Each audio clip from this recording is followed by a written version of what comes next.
aşık men bir periwe, sizin bilen girip men bir deriwe.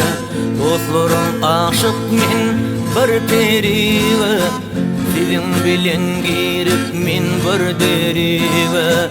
Rehminiz gelsin men gariba, günahım köp sogabım at saçıma ağırdı.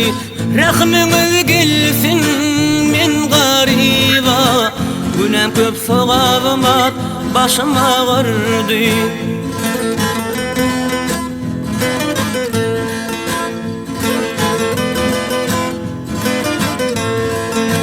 Yigitlik çağına föýgü gözledim, geceler ağlap gamly sözledim.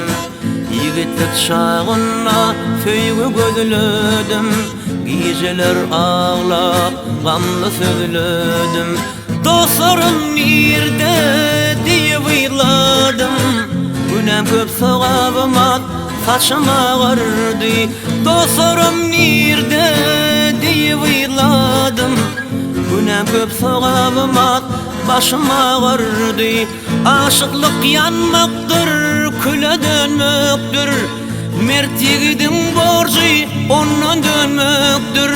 Cennetin bağlarından, cemşi suwundan, günahım köp sogabım at saçıma ağırdı. Cennetin bağlarından, cemşi suwundan, günahım köp sogabım at başıma ağırdı.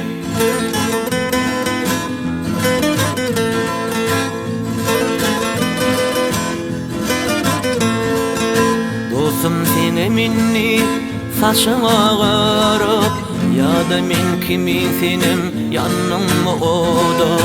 Dostum senem bugün saçıma ağarıp, ya men kimi senem yanımma oda. Almasama hiç kim yetişmez dada, günahım köp sogabım at saçıma ağırdı.